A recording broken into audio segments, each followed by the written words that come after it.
The Unforgiveables by Phoenicis Lunae. So introducing author's note. First story for this genre. I hope you like it, and feel free to follow /favorite/review/critique.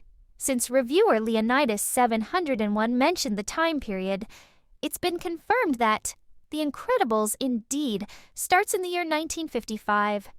This year is displayed directly on the Project Chronos files and movie for Elastigirl, or Helen Parr, as year last seen, or the year that the supers went into hiding with the government's assistance. Thus, in this story, the events of The Incredibles takes place 15 years after 1955, making Violet's birth year 1957. In this fanfic, both Wilbur and Violet are 13. Lewis, of course, is 12. The timeline used for the story is credit to moderator Violet Parr on the website Pixar Planet. Chapter 1. The Strange Encounter. April 1970.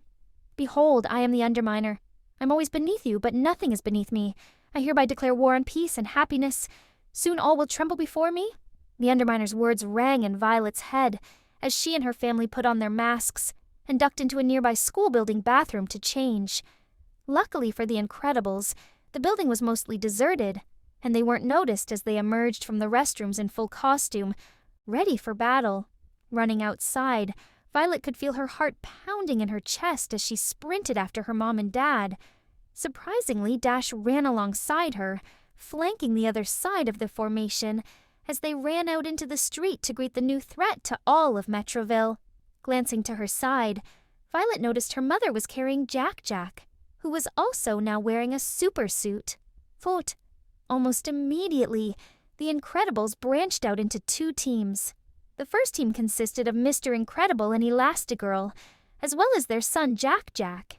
Taking the left, the Parr parents and their infant son flanked the Underminer to the left, while the second team, consisting of Violet and Dash, took the Underminer's right side. However, the Underminer seemed far too preoccupied with his monologuing to even notice the superhero's presence. With my army of robots, I will be unstoppable. All of you will bow before me. I will... Suddenly, there was a loud, terrible screeching noise as the Underminer's microphone stopped working. With a quick glance, Violet noticed Dash just as suddenly appear next to her again. The boy superhero grinned, holding up the disconnected cord to the Underminer's microphone. Looking irritated, the Underminer began to mutter under his breath, banging on the lifeless object with a large gloved hand.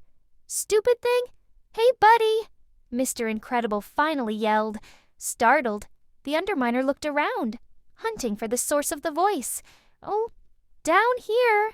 That seemed to catch the villain's attention. Soon the Underminer was glaring down at them, shaking his fist. "You dare to challenge the unyielding might of the Underminer? I will crush you like dirt. Under your feet? Yeah, we get it," Mr. Incredible countered. "However, since you seem to like explosions so much, how about a little TNT?" With Mr. Incredible speaking the code word, Elastigirl launched into action, throwing herself towards Mr. Incredible. Catching his wife, the superhero swung her around 3 times, gaining velocity and speed, before finally throwing her and Jack-Jack towards the Underminer. As Elastigirl flew higher, she carefully threw Jack-Jack towards the mole villain. Scrambling, the Underminer managed to catch the baby before he fell. "This is your plan? To throw a baby at me?" The Underminer countered, laughing. Oh, he's not just any baby," Mr. Incredible spoke, his grin turning into a smirk. With a wail and a scream, Jack-Jack exploded into flames, catching the Underminer's body on fire. Taken by surprise, the Underminer himself let out a girly scream, dropping the infant as his clothes caught fire. "Violet?" Turning her head abruptly, Violet looked at her brother, whose voice she'd just heard. However, Dash wasn't even looking in her direction. "That's odd," Violet thought briefly, turning her attention back to the Underminer, who was now failing and yelling as his body coated in flames. "Violet!" The call came again, and this time, Violet turned to her brother, irritated. "What is it, Dash?" "Violet!" With a jerk, Violet's eyes suddenly opened. Blinking rapidly, her line of sight took in the familiar surroundings of her bedroom, and she sighed. Of course, she had been dreaming again. "Violet, get up! Or Mom says we're going to be late for school." "School?" Violet suddenly exclaimed, her dark blue eyes widening with realization. Glancing at her clock, she noticed the time. "I overslept." Scrambling out of bed, it didn't take long for Violet to get dressed. She practically rushed, fumbling through her dresser drawers as he picked out a blue blouse, white shorts, and some socks and flats to go along with them. Darting out into the bathroom, she quickly brushed her hair, drawing her long black locks back with a blue headband, checking her teeth for any plaque. Finding none, she dashed out into the kitchen, where her mother was waiting. "Here's some breakfast, hun," Helen said, using her super elasticity to grab a piece of toast, fresh from the toaster, and a banana for Violet. "I already packed your lunch. It's with your backpack on the table. Now let's get going. You can eat in the car." Grabbing her bagged lunch and backpack, Violet held her toast and banana in the other hand, taking a bite as they got into their new car.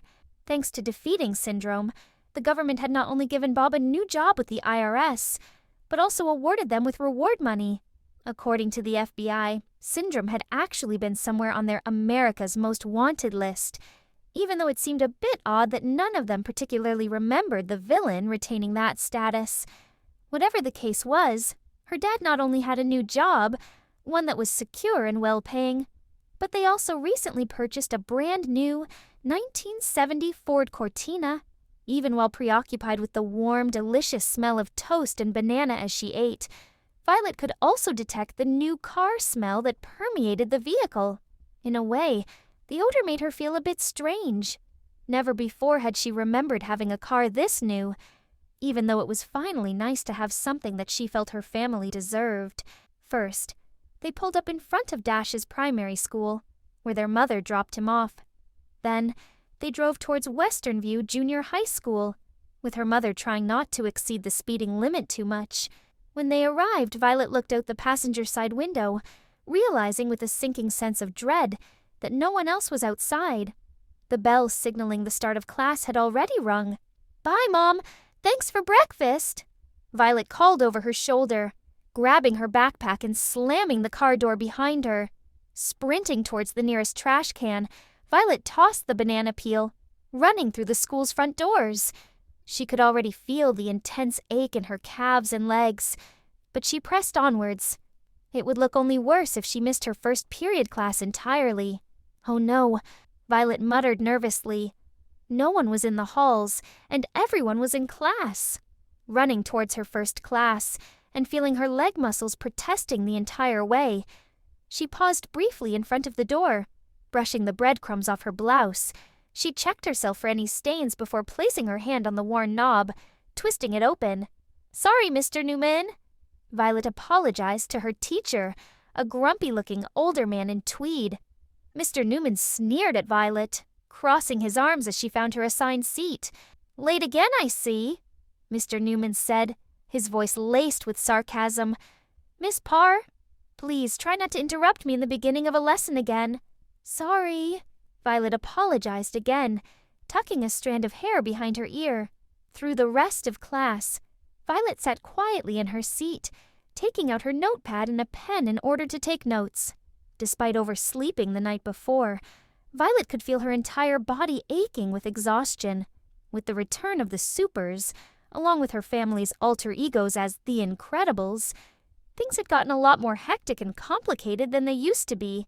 For one, trying to juggle school with a superhero's secret identity and crime-fighting career on the side was not only tricky, but very taxing.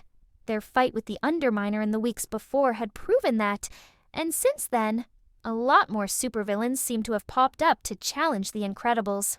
Lately, they'd been having a lot more superhero battles than usual, and thus, Violet wasn't getting much sleep. When she was getting sleep, sometimes she would be woken up in the middle of the night in order to respond with her family to the threat of a new supervillain threatening the city, or an old enemy who had, yet again, escaped from jail and begun a new crime spree. It was bad enough as it was that, as a growing and maturing teenage girl, she needed all the sleep she could get, and she was getting not nearly as much as she needed due to her superhero duties. Even now, just thinking about the fight after fight her family was having caused her eyes to droop. Even though she normally kept quiet about it, she had to admit, all of these battles all the time were getting really old, really fast. Sometimes she wondered how her parents found the energy to continue to do all of this superhero work, especially after years of a sedentary lifestyle and being out of shape. Every movement caused part of her body to feel tired too, and Mr. Newman's lecture was just so boring. Maybe she would only rest her eyes for just a minute. Yes, just 1 minute. Miss Parr. The sound of her name being called sharply startled her out of her reverie. Blinking slowly, her blurry vision came into focus slowly. With a start, she realized that the classroom was now completely empty of students.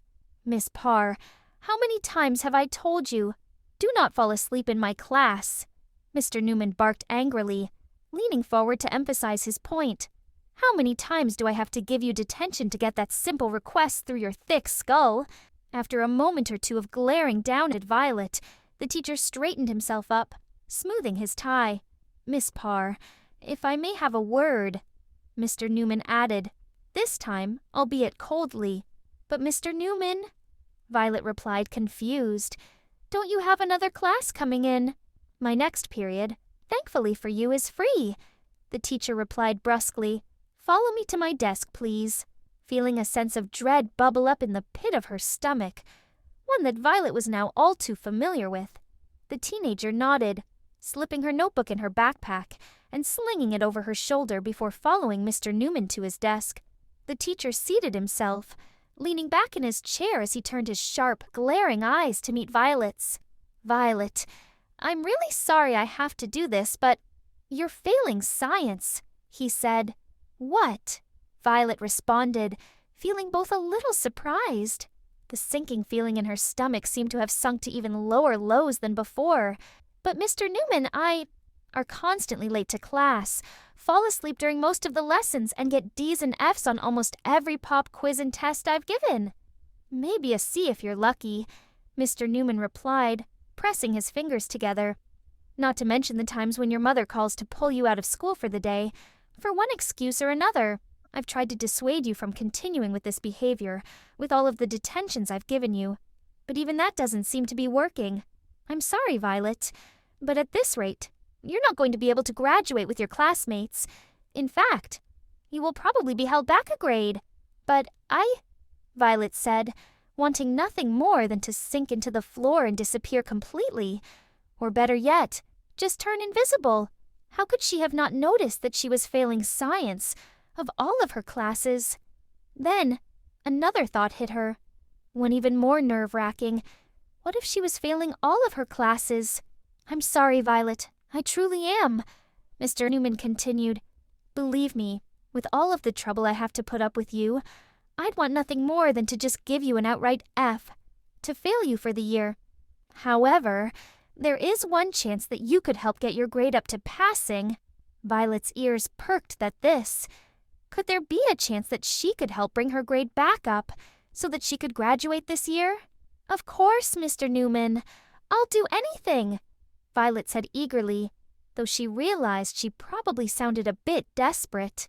I don't know, Mr. Newman responded, seeming to hesitate, folding his hand under his chin in concentration. It would take a lot of work and dedication, and based on what I've seen of your attitude and performance, I'm not quite sure if even it will help save your grade by this point. But the school science fair is coming up this week, and, well, I think you should enter. The science fair? Violet echoed, feeling her now hopeful spirits sink back to their previous lows. But Mr. Newman, that's like in 3 days. I know, Mr. Newman stated in a matter-of-fact voice. But Violet, if you can manage to enter and place, I'll give you the equivalent of an 100% an A on one test. One test. He paused, emphasizing his point by holding up one finger. That, in itself, would help bring your grade up to a D. And if you can manage to complete your homework and do better on the quizzes and tests for the rest of the year, I might just give you a C. For a moment of silence, Violet thought over Mr. Newman's proposal. Despite weighing the pros and cons, however, Violet knew that there was one thing that was for certain. She couldn't pass this offer up, even if there was probably a 99.9999% chance that she'd never, in a million years, be able to pull it off. Entering the science fair was one thing. She could probably pull off a simple experiment in about 3 days, but actually winning a ribbon! From her previous experience with science fairs, only the smartest kids, and the ones who planned their science fair projects far in advance, tended to win. Not to mention she belonged to a family of superheroes who fought crime on a near-daily basis. If she was already this far behind on her science class as it was, how was she supposed to complete an entire science project in only 3 days? So, Violet, what do you say? Mr. Newman asked, arching an eyebrow expectantly. It's not like there's much of a choice, but I'll do it, Violet said, feeling a bit hesitant. While she was trying, internally, not to panic, she could feel tears building at the back of her eyes. Violet, Mr. Newman said with a sigh, adjusting his glasses. She could sense that he knew that she was probably moments away from bursting into tears, and his tone of voice became softer. I know you're a smart girl. I know you've been an excellent student in the past. I always used to see you with a book in your hands, and I know that dedicated, intelligent girl is still in there somewhere. However, in the past few weeks, that girl seems to have lost her way. I know things seem to have changed, Violet, and I'm not judging you by any means, but I know you can do it. You used to be one of the best students I had, and I know you can be again. I know I may seem to be hard on you at times, but I only want nothing more than to see you succeed, to pass, and attend graduation with your other classmates and your family. And if you don't straighten out your academics, your future could be in jeopardy. I don't want to see that happen, and I'm sure you don't either. That brought a smile to Violet's face. Thank you, Mr. Newman, she said, feeling her spirits lift a bit. At least not enough to cry, that is. Now, I don't want to make you late for your next class, the teacher said. Here, I'll write a note for your next teacher, in case you end up being late to that class, too. Grabbing a slip of yellow paper from his drawer, Mr. Newman managed to scribble a hastily written note and passed just as the students for his next period science class began to trickle in. Finishing, he handed it with an outstretched arm to Violet. Thank you again, Mr. Newman, Violet murmured, taking the slip. I promise I'll try not to let you down. I'm counting on it, the teacher replied with a nod. Now, skedaddle. Oh, and good luck. I have a feeling you'll need it. Walking out the door, Violet's fingers gently crinkled the paper in her hand. Despite Mr. Newman's attempt at a heart-to-heart discussion and trying to encourage her, Violet couldn't help but feel her spirits sinking again.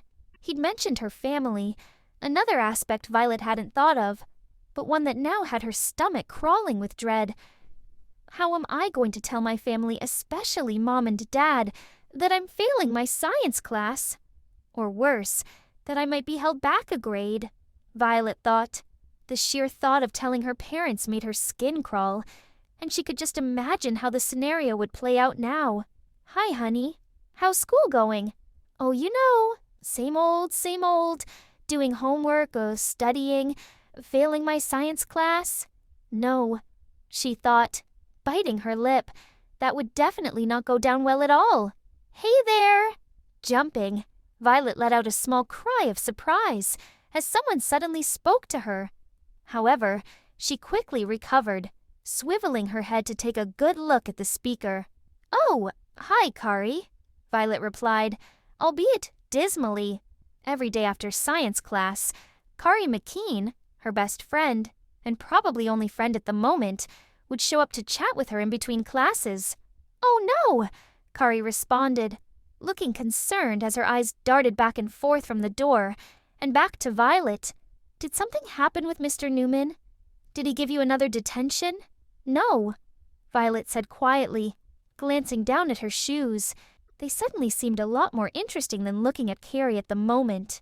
Even worse, he said I'm... Violet paused, taking a deep breath before mumbling those two horrible words. Failing science. You're what? Kari exclaimed, sounding shocked herself at the revelation. Well, I guess that would explain why he kept you in there for so long after class. She paused, and then her usual, bright, animated demeanor came back. Still, not to worry. Did he say you could do any extra credit? I know he usually gives kids who aren't doing so well in his class at least something to help them out. Usually. At least, I think. She trailed off, looking to be thinking about it for a moment. Meanwhile, she'd grabbed Violet's arm, practically dragging her along to their next class together. Come on, we don't want to be late for Spanish. I heard Mrs. Vasquez is having a bad day as it is. Yeah, he did, Violet confirmed. The only problem is, he said I have to enter the science fair and win in order to help bring my grade up. Ooh, the science fair, Kari remarked, seemingly happily. However, her smile turned into a frown. Hey, isn't that in 3 days? Yes, Violet said. Yes, it is. And you're supposed to do an entire experiment, along with your hypothesis, abstract, conclusion, and everything, in only 3 days. Kari asked. Yeah, wow, Kari remarked. And I thought he hated me. Well, you're pretty much doomed. Thanks, but that's not really helping, Violet replied, wincing. I'm still thinking about how my family is going to react once they find out. What am I supposed to do? My parents are already asking me about buying tickets to graduation.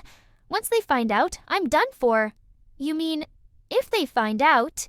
Kari pointed out, holding up a finger. If? Violet inquired. She paused, looking at the rather evil-looking grin Kari was now sporting. Oh no, Kari. Please don't tell me you're thinking what I think you're thinking. I'm already in trouble as it is. Well, Kari said, you said your parents didn't even know that you liked Tony Ridinger until your little brother mentioned it. And with your mom and dad as busy as it is, I'm sure they won't even notice. Busy was Kari and Violet's code word for what Violet's mom and dad really did. After the babysitting incident with Jack and Syndrome, the damage had been done, and the secret of their superpowers, or at least Jack's, had been blown. It had taken Kari a lot of convincing by Violet's mom to get her to eventually calm down, and after inviting Kari over for a sleepover one night, they had explained everything over dinner. The secret of their powers, their secret identities as the Incredibles, and even what their powers were, Kari now knew. After all, they still needed a babysitter for Jack during the missions that Mr. and Mrs. Incredible felt were too dangerous for their baby boy. Though it had taken a while for everything to sink in for Kari that night, by the end of it, it only served to strengthen her friendship with Violet and with the Parr family in general.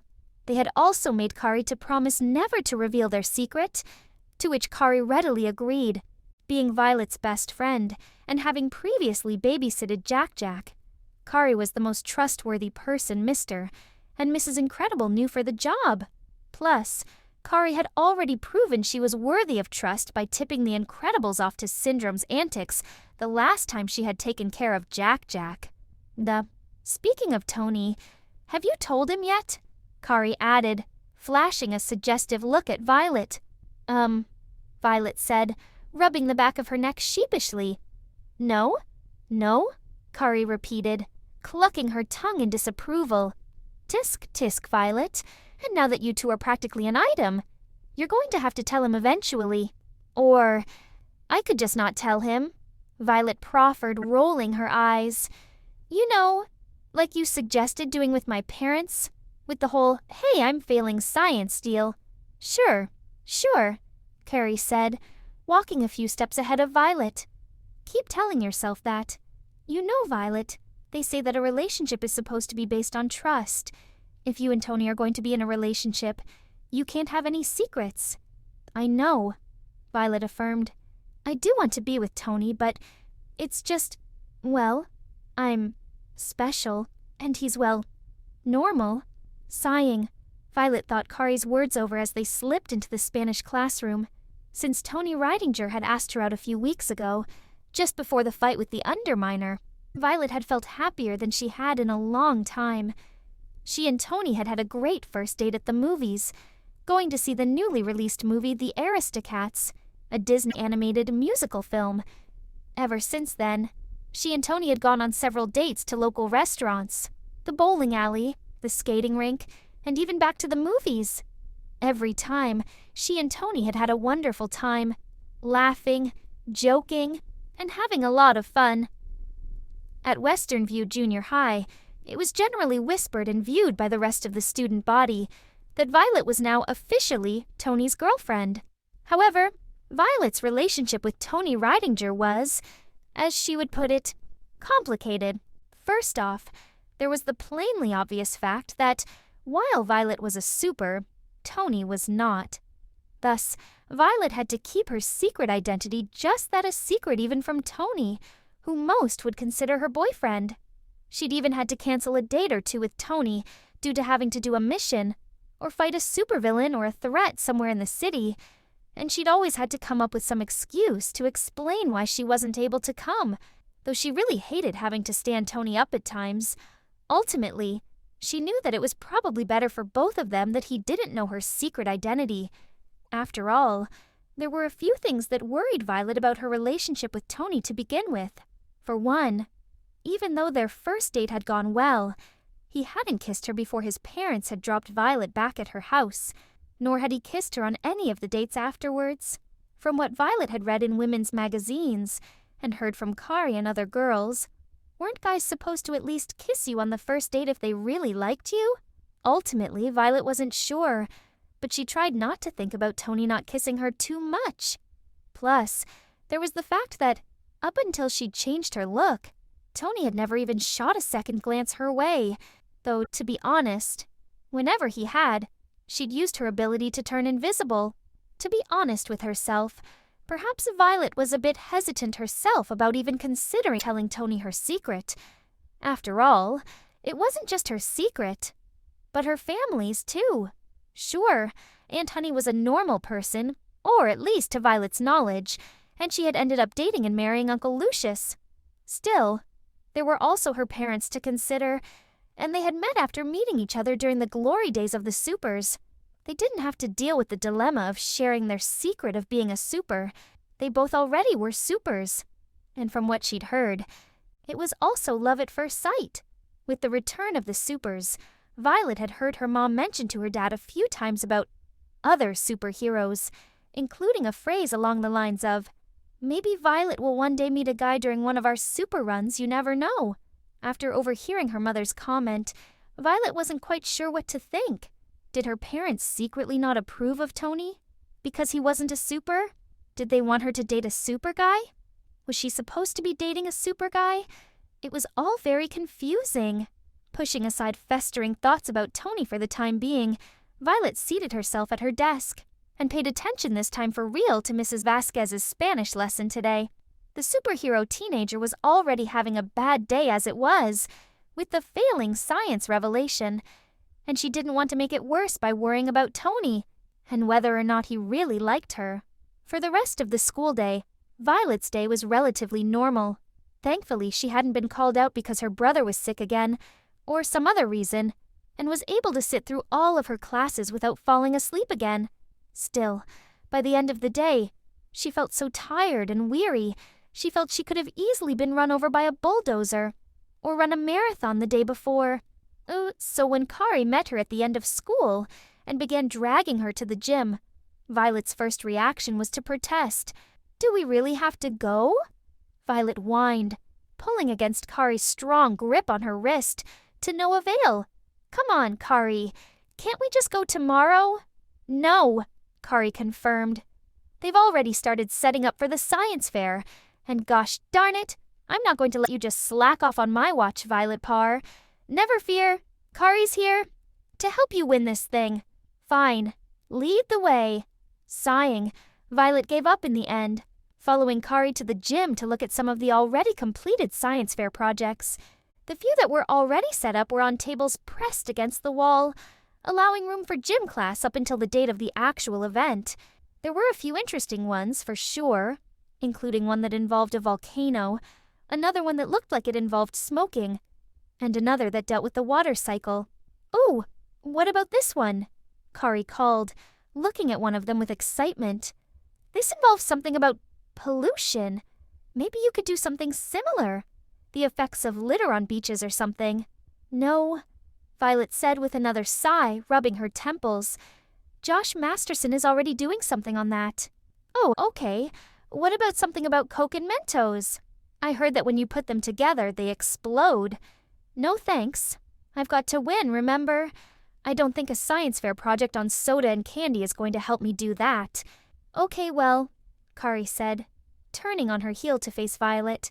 I have to go to the bathroom really quick. So you stay here and keep looking, okay? And don't you dare think about leaving yet. With the latter words, Kari pointed an accusing finger at Violet.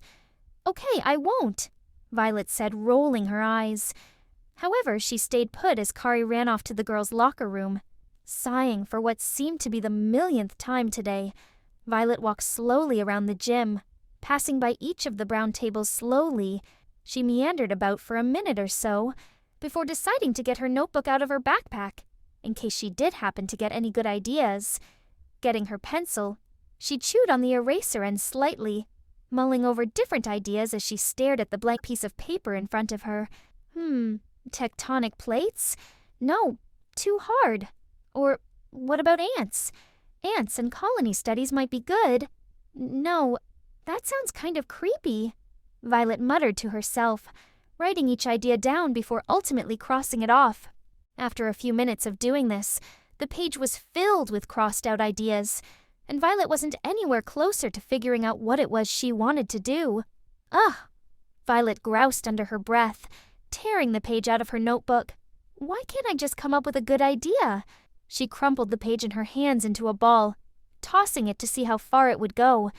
From where it went, it looked like it landed in the boys' locker room. Turning, Violet started walking towards the opposite end of the gym when she heard a noise behind her. Looking back, Violet saw it was the piece of paper she'd crumpled, only it was in the middle of the gym. Perplexed, Violet picked up the ball again, tossing it over her shoulder.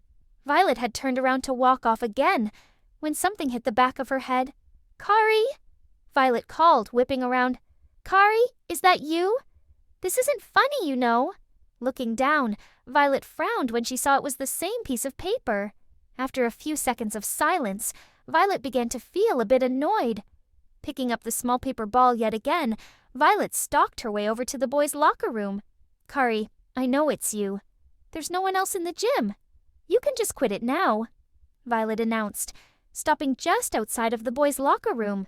Peering in, it looked dark, very dark. Maybe she had moved back to the girls' locker room? Turning, Violet went to take a step forward. Suddenly, someone or something grabbed her from behind, pulling her into the pitch-black boys' locker room.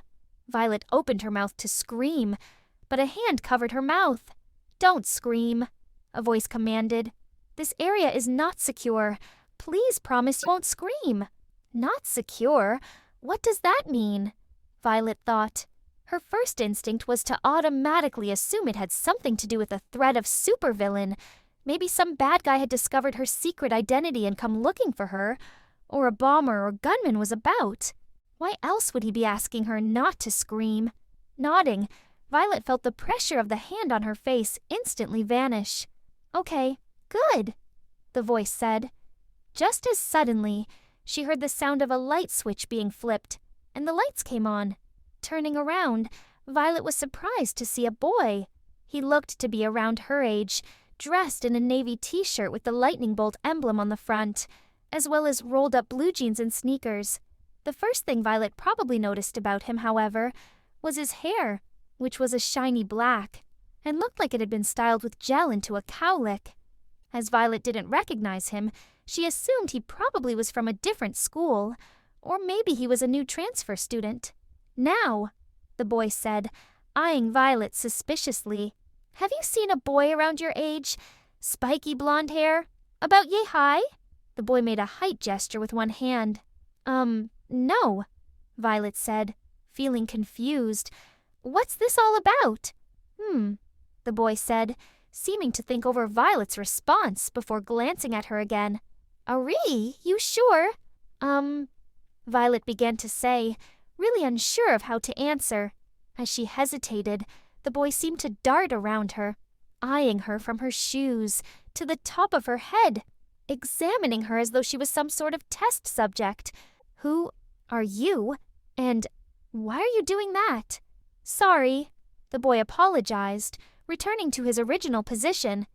I had to make sure you weren't under the control of the bowler hat guy.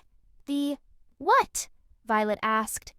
Okay, now I'm really confused.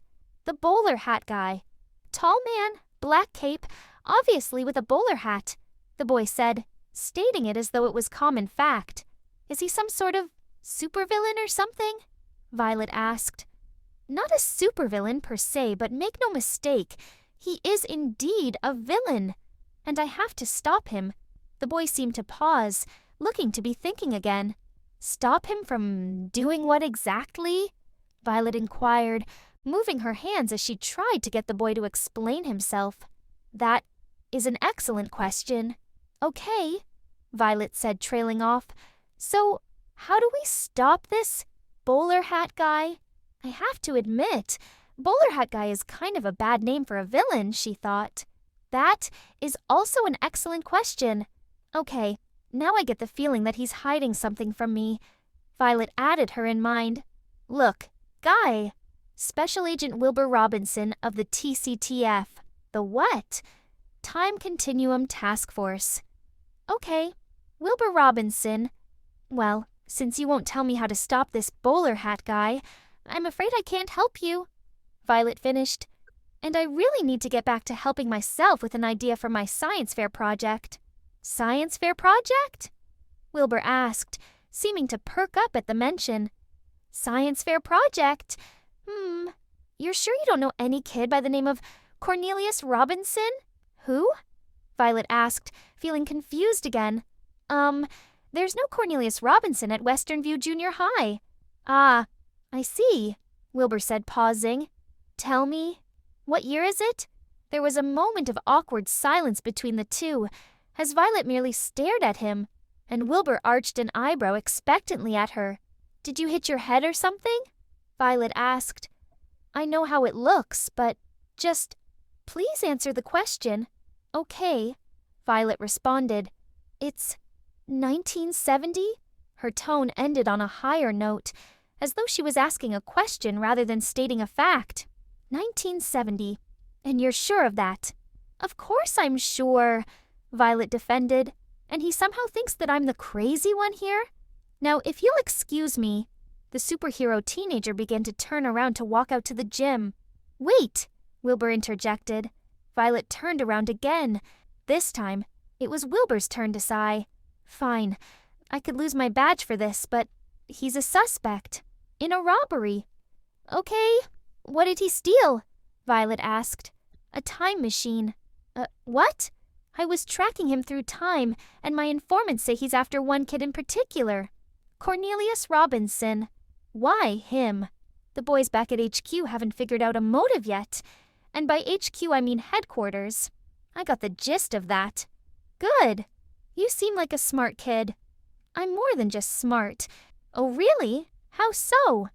For one, I can tell that you're probably completely insane. Touché. But I really am a time cop from the future. Should be taken very seriously. Wilbur handed Violet a piece of paper he pulled from his pocket, looking nonchalant. Meanwhile, Violet examined the piece of paper more closely. This is a coupon to a tanning salon. Okay, so I'm really not a cop, but I really am from the future. You sound completely crazy. I am not crazy. Prove it. Okay, Miss Annoying Smarty Pants, I would, but I'm on a mission and I don't have time for this. Wilbur huffed and began to walk towards the back of the boys' locker room.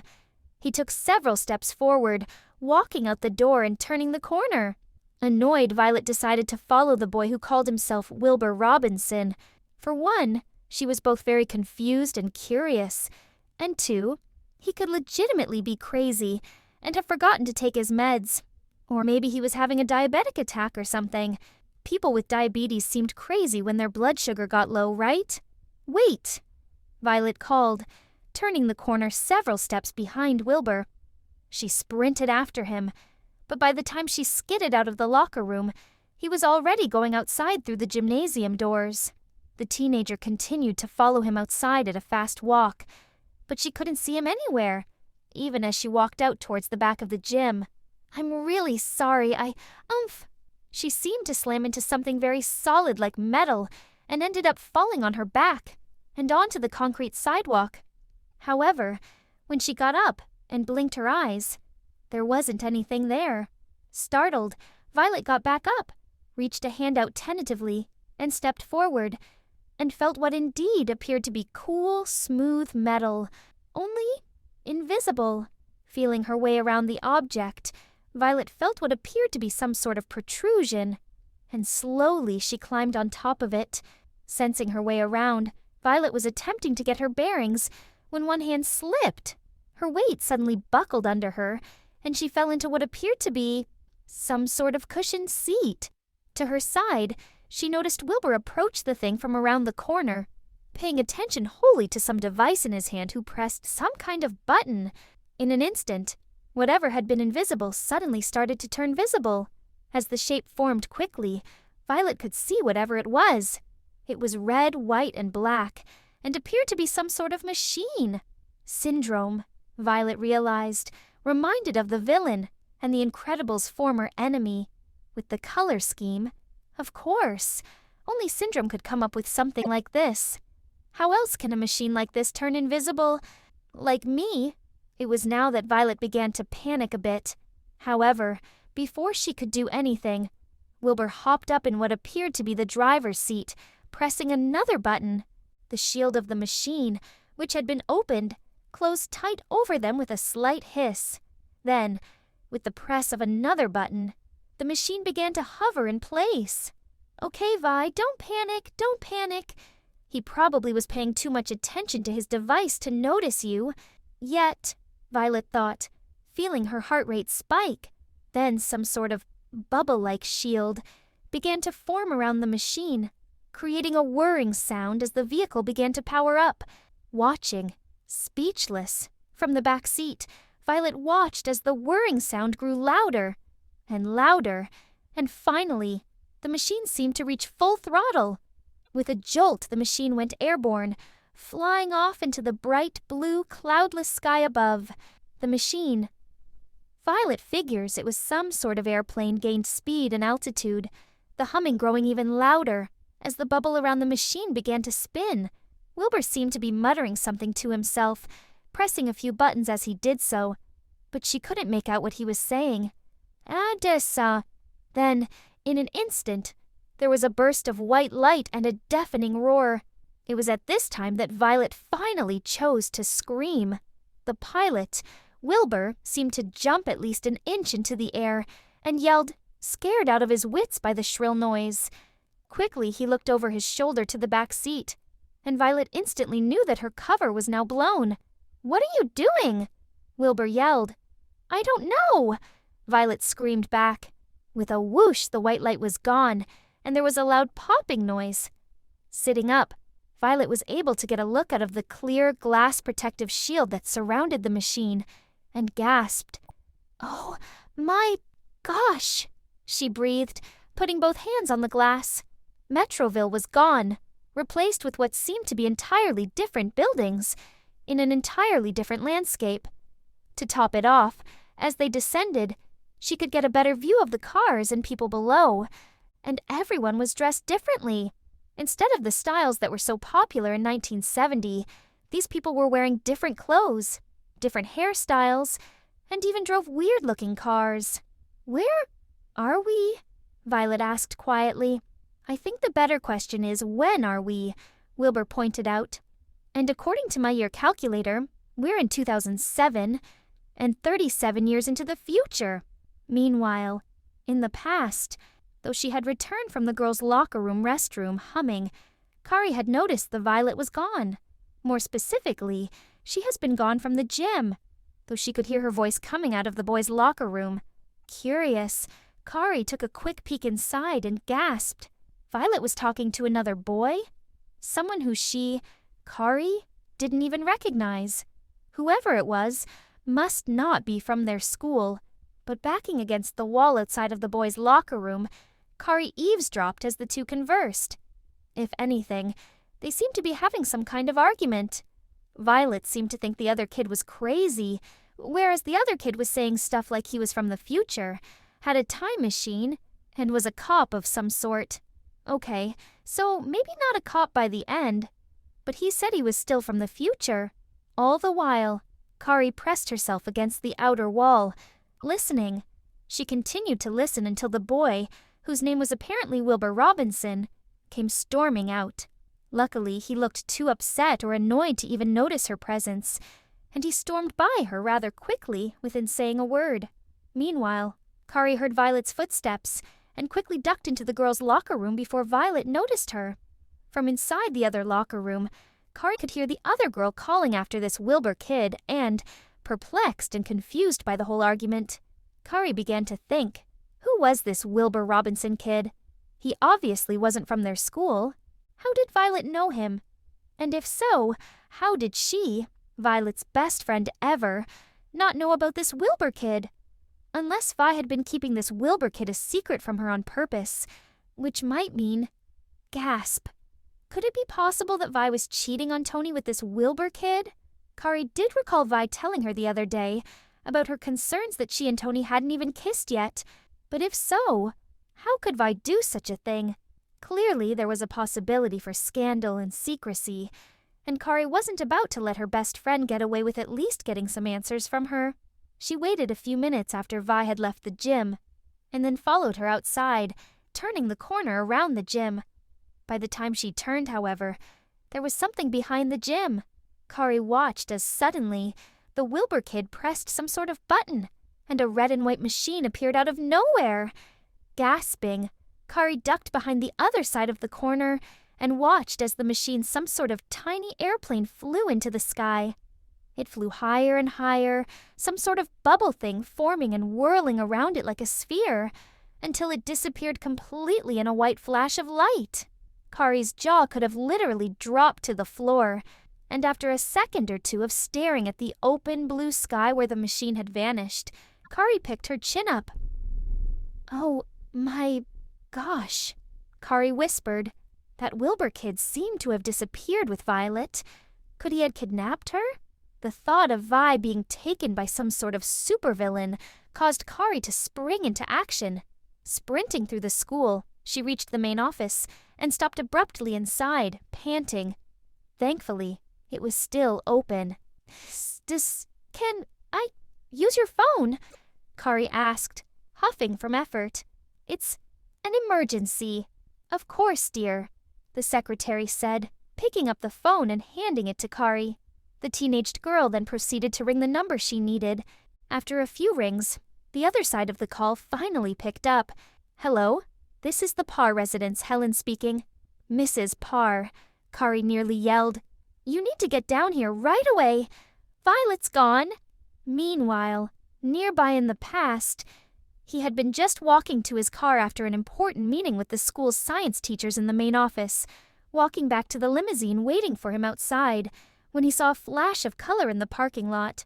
Turning ever so slightly, he paused in his tracks, staring as he saw a vehicle. No, not just any vehicle. One that was red, white, silver, and shiny. Very, very shiny. In the quick glimpse he had of it, it appeared to be small, about the size of a toy airplane. Not only that, but a boy, probably around the age of most of the other boys around this school, was piloting it. Tilting his gaze up, the man watched from behind darkened sunglasses as the machine took flight, a bubble-like sphere appearing and whirring around the machine as it picked up speed. Zooming higher and higher into the sky, with a burst of white light, it vanished. No, not just vanished, ... IT had created some sort of portal, and in an instant the machine was gone. It probably, he assumed, had vanished into the portal. That had gotten his attention, and if something had gotten his attention, then he was interested in it. And if he was interested in it, then he wanted it.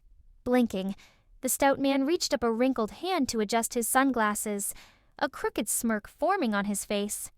Picking up his briefcase, He walked over to the smooth, sleek black limo with black-tinted windows that was waiting for him by the sidewalk. Pausing in front of it, he watched as a smooth, automated door swung open for him, and he got inside. "Good afternoon, Mr. Zarek." The driver, a middle-aged, balding man with gray hair, greeted him. "Shall I take you back to your estate, sir?" "No," the man replied coolly. "Take me to the InventCo research facility.